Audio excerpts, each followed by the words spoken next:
labaran ka yarda da cewa ni mahaifinka ne kuma wannan mahaifiyarka ce kuma ka yarda da cewa ina da ƙarfin iko da duk abin da na gaya ma na umarni na ka bi kuma ka yarda da cewa ni mahaifinka ne tabbas kuma ni ne gatanka cinka shanka karatunka iliminka kuma ni ne wai me yasa ba ka so ka bi umarni na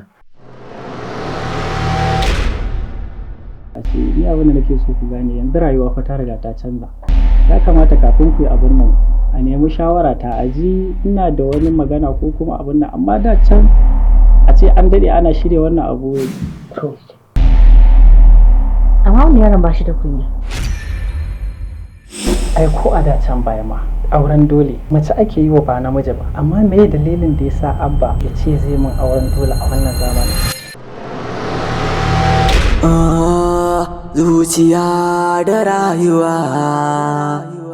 Gaskiya wannan gida ya yi kyau. Duba ka ga duk girman wannan gidan amma a ce yarinyar nan ita kadai ce a cikin gidan nan to gaskiya kowaye ne mahaifinta in duk garin nan za a taru a haɗe sai na aure. Ai kan kawata kin dauko ruwan dafa kanki. Ki ce ke wannan gida hanshakin gida da aka ganshi mai kyau haka ki ce ke wallahi dadi ba zai yi gidan to yarinya gidan nan ba za ta bar ki zauna saboda masifaffiya ce. Ban waye tsaya miki da zan dinga kiran ki kina ci na ki kyale ni. Ki hakuri. Baki ji ana kiran ki wato? Ban zaɗiyar talaka kawai. Ta ciki ban nan.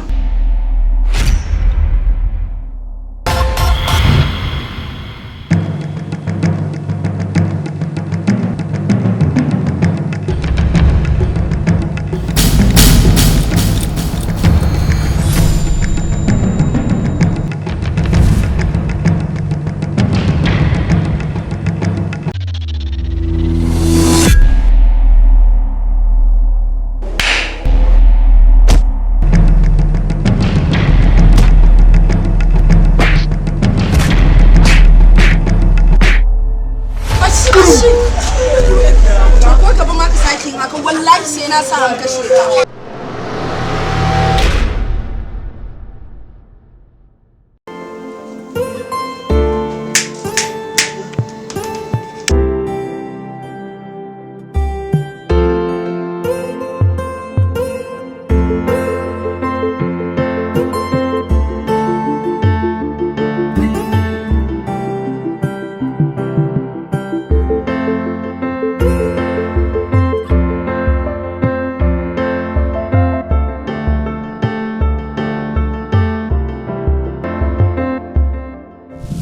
ZUCIYA-DA-RAYUWA, ZUCIYA-DA-RAYUWA. It is an untold story of an intelligent young partners. Their life has encountered with an unexpected challenges. Power, strongness, ruthless, love, confidence, loyalty, pride, friendship, stubbornness. All happened in ZUCIYA-DA-RAYUWA. The entire globe has turned to calamity. The psychological and ideological their life has uncovered with a sorrowful lie. What will be the solution? Find out in ZUCIYA-DA-RAYUWA. ZUCIYA-DA-RAYUWA. wallahi sai kin bar gidan nan tunda ba gidan ubanki bane wai wani irin aure ne wannan ko nan gidan ubanki ne gidan ubanta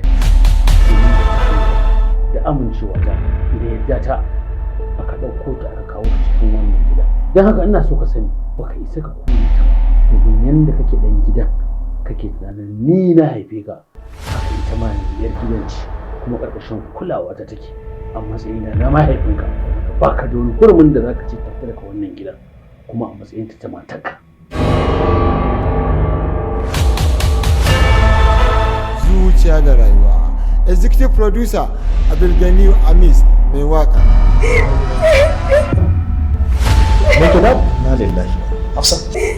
Producer Abdul-Jabbar Amis. Story screenplay and directed by Musa Social Jos. ZUCIYA-DA-RAYUWA. ZUCIYA-DA-RAYUWA. Zuciya da rayuwa. Coming soon.